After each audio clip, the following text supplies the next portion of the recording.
Good morning विद्यार्थी मित्र आणि मैत्रिणींनो. आपण आज 9th स्टेट बोर्ड इयत्ता 9वी या पाठ्यपुस्तकातील चॅप्टर नंबर आहे आपला 5वा, जो acid basis and salts. Acids basis and salts हा चॅप्टर आपल्याला पाहायचा आहे. तर ॲसिड म्हणजे नेमकं काय, बेस कशाला म्हणायचं आणि सॉल्ट्स कसे डेव्हलप होतात, कसे फॉर्म्स होतात, हे या चॅप्टरमध्ये आपल्याला पाहायचं आहे. तर अगोदर ॲसिड म्हणजे समजून घ्या. आपण 8वीपर्यंत नावं ऐकलेली आहेत. Sulphuric acid, hydrochloric acid, nitric acid. ह्याच्याभोवती हे आपण एक्झाम्पल आपल्याला माहिती आहे, हे ॲसिड्स आहेत. तर त्याची नेमकं डेफिनेशन काय आहे हे आपल्याला अगोदर पाहिजे आहे. बघा, ॲसिड म्हणजेच काय. आपल्या चॅप्टरचं नाव आहे ॲसिड्स बेसिस अँड सॉल्ट्स. तर ॲसिडची डेफिनेशन पहा. ॲसिड अ सबस्टन्स, हे असे सबस्टन्स आहेत. This are the substance which on dissolving in water. हे असे सबस्टन्स आहेत ज्यावेळेस त्याला डिझॉल्व्ह करतो आपण, पाण्यामध्ये मिक्स करतो. Which on dissolving in water which give rise as a result the H+ ions are formed. ज्यावेळेस त्याला आपण वॉटरमध्ये डिझॉल्व्ह करतो तर त्याच्या रिझल्टमध्ये शेवटी आपल्याला काय मिळतात, H+ ions फॉर्म झाले दिसतात. To give H+ ions and these substances are called as acids. म्हणजे ज्यावेळेस एखादा सबस्टन्स पाण्यामध्ये डिझॉल्व्ह करतो त्यावेळेस जर त्याच्या सोल्युशनमध्ये H+ ions जर दिसले आपल्याला तर त्याला काय म्हणायचं, ॲसिड. मग त्याची definition, a substance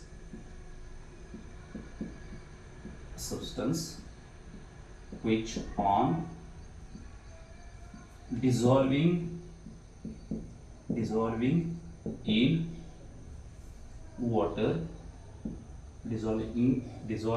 water gives to H+ ions in the solution.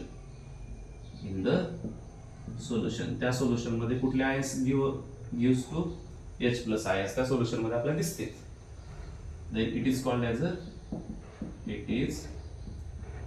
Called acid. त्यालाच काय म्हणतो आपण, ॲसिड असं म्हणतो. एक्झाम्पल आहेत याचे. Example HCl hydrochloric acid, H2SO4 आणि त्याच्यानंतर आहे HNO3. हे 3 एक्झाम्पल आपल्याला माहित आहेत. त्याच्यानंतर आहे बेस. बेस कशाला म्हणायचं, base a substance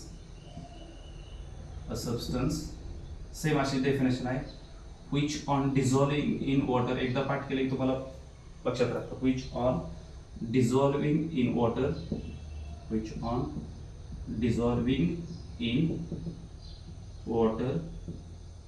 give rise to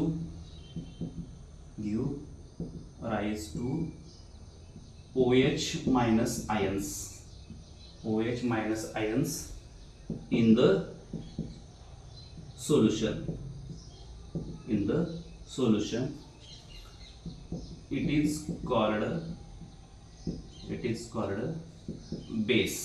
त्यालाच काय म्हणतो, बेस असं म्हणतो. एक्झाम्पल आहे त्याचे NaOH, KOH, NH4OH. म्हणजे ज्याच्यामध्ये H+ आयन्स असतात बघा. आता ह्याच्यामध्ये ह्या 2 डेफिनेशन आपण पाहिले. Acid a substance which on dissolving in water gives to H+ ions and the substance which on dissolving in water gives to OH- ions in the solution. ज्याच्यामध्ये OH- आयन्स तयार होतात आणि ह्याच्यामध्ये H+ आयन्स तयार होतात जेव्हा पाण्यामध्ये mix करतो त्यावेळेस.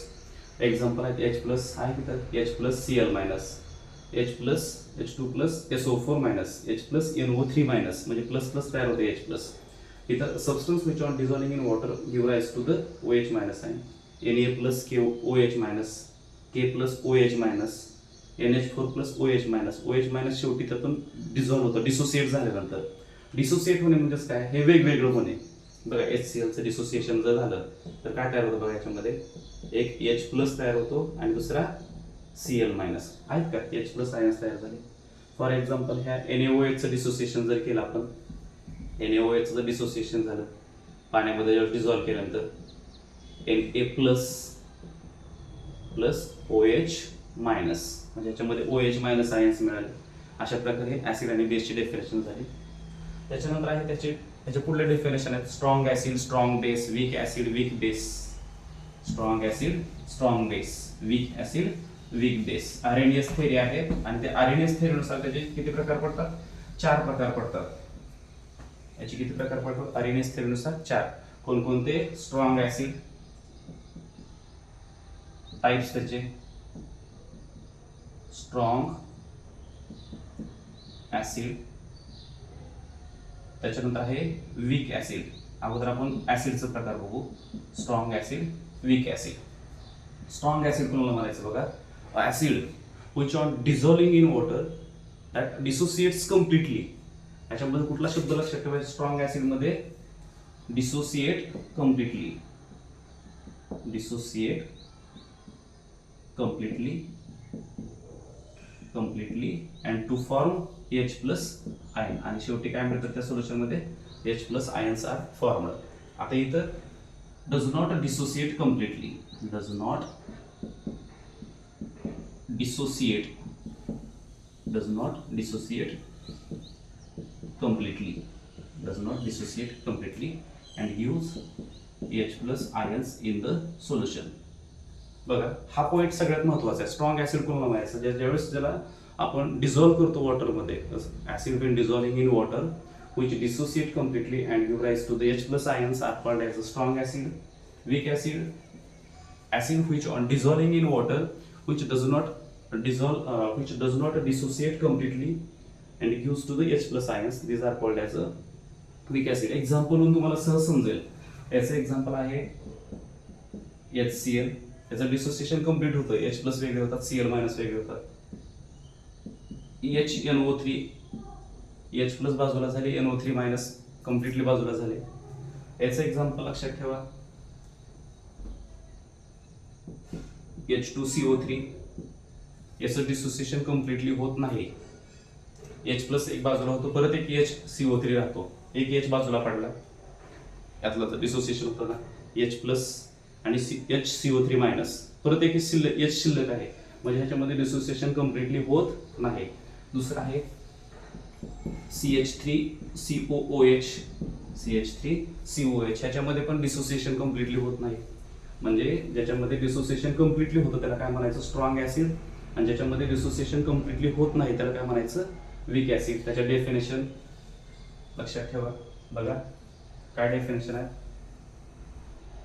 acid and acid which on dissolving in water, dissolving in water, which on dissolving in water dissociate completely, dissociate completely and to form H plus ions, H plus ions in solution. बघा, an acid which on dissolving in water which dissociate completely and to form H plus ions in the solution, that is called as a strong acid. Example HCl, HNO3 पूर्णपणे dissociation होतं, H plus पूर्णपणे बाजूला होता, इथं पण H plus पूर्णपणे बाजूला होता, म्हणून हे strong acid. Weak acid, same definition, base, base which on dissolving in water does not dissociate completely, does not dissociate completely and to form H plus ions in solution, that is called as a weak acid. Example आहे HCO3, H2CO3 आणि CH3COOH. हे झालं strong acid, strong base, strong acid, weak acid. असंच पुढे आहे strong base weak base. पुढचं ही same असंच आहे, फक्त इथं थोडा बदल करायचा आहे. बघा तुम्हाला मी मला सांगितलंय, एकदा डेफिनेशन पार्ट झाली की पुढच्या डेफिनेशन तुम्हाला फक्त सुरुवातीची ऍसिडची एक डेफिनेशन लक्षात ठेवा, बेसची तुम्हाला ऑटोमॅटिकली स्ट्रॉंग ऍसिड आणि स्ट्रॉंगची एक डेफिनेशन लक्षात ठेवा, वीकची एक डेफिनेशन लक्षात ठेवा किंवा पॉईंट्स लक्षात ठेवा. Dissociate completely, does not dissociate completely, तुम्हाला आन्सर ऑटोमॅटिक समजून जाईल. स्ट्रॉंग बेस, ॲनोबेस किंवा base which on dissolving in water dissociate completely to form H ऐवजी OH minus ions, which on dissolving in water dissociate completely to form OH minus ions in the solution, then this is called as a strong base. Example आहे NaOH, KOH. बघा ह्याचं जर dissociation झालं तर याच्यामध्ये Na plus आणि OH minus असं completely आपल्याला डिसोसिएट झालेलं दिसतं. मग याला काय म्हणायचं? Strong base. दुसरा आहे weak base, a base which on dissolving in water, वाक्यरचना सेम आहे, does not dissociate completely and to form OH minus ions in the solution, OH minus ions in the solution, then it is called as a weak base. Example आहे त्याचे CaOH2, CaOH2. म्हणजे याच्यामध्ये बघा हे OH2 एकदा बाहेर पडले तर आणखी शिल्लक आहे त्याच्यामध्ये, म्हणून हे CaOH2, MgOH2 असे त्याचे एक्झाम्पल आहेत. त्याच्यामध्ये बघा याचं डिसोसिएशन झालं, एक OH बाहेर पडतो पण दुसरा एक OH याच्याकडे शिल्लक आहे, त्याच्यामुळं याचं डिसोसिएशन कम्प्लीट झालेलं नाही, म्हणून काय म्हणायचं? Weak base. कळलं? हे असं तुमचे टाइप्स आहेत, strong acid, strong base, strong acid, weak acid, strong base, weak base. हा तुमचा नेक्स्ट पॉईंट झाला.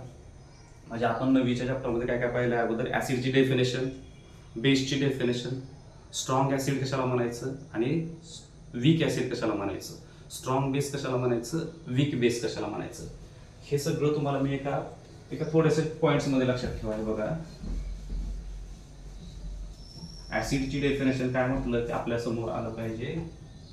ऍसिड म्हणजेच H plus ions, H plus ions असणाऱ्या सोल्युशनला काय म्हणायचं? आणि डिझॉल्विंग इन वॉटर, कधी डिझॉल्व्ह झाल्यानंतर, वॉटरमध्ये डिझॉल्व्ह झाल्यानंतर H प्लस आयन्स जर मिळालं तर त्याला काय म्हणायचं? ऍसिड. हे झाली बेसची definition, which on dissolving in water which gives to OH minus ions, हे ह्याला काय म्हणायचं? बेस. शॉर्ट मध्ये लक्षात ठेवायचं. H प्लस आयन ऍसिडच्या डेफिनेशन मध्ये H plus ions are gives to the H plus ions in the solution. Base कधी म्हणायचं? OH minus ions in the solution. त्याच्यानंतर स्ट्रॉंग आणि वीक हा एक शब्द लक्षात ठेवा. स्ट्रॉंग आणि वीक हे शब्द आले की काय लक्षात ठेवायचं? Dissociate,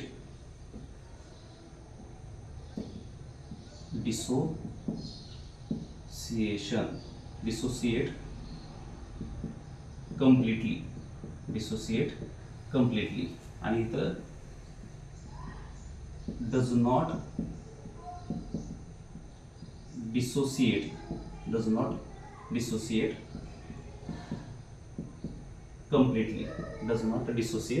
completely. हे असे एवढ्यावर तुम्हाला हे डेफिनेशन सहज लक्षात राहतील. इथं पण at the last H plus ions मिळतात. ते ऍसिड आहे का बेस आहे ह्याच्यावर ठरतं. इथं जर ऍसिड शब्द लावला तर H प्लस, बेस लावला तर OH मायनस. हे असं एवढ्या ह्याच्यामध्ये तुम्ही त्याच्या डेफिनेशन सहज लक्षात ठेवू शकता. हे लक्षात ठेवा. त्याच्यानंतर पुढे आहे, आता आपण ऍसिडचे टाइप्स बघितले, strong acid, weak acid, strong base, weak base. आता पुढे पाहायचं आपला न्यूट्रलायझेशन रिॲक्शन. आता काय पाहिजे आपल्याला? Neutralisation reaction. ही रिॲक्शन काय आहे बघा? न्यूट्रलायझेशन रिॲक्शन,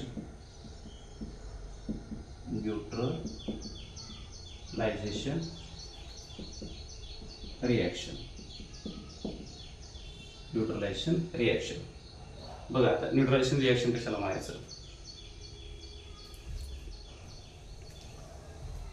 बघा ह्याच्यामध्ये न्यूट्रलायझेशन रिॲक्शन, आता आपण strong acid, strong base, weak acid, weak base पाहिलेलं आहे. आता पुढची रिॲक्शन आहे जी neutralisation reaction. When the reaction takes place between the strong acid and strong base.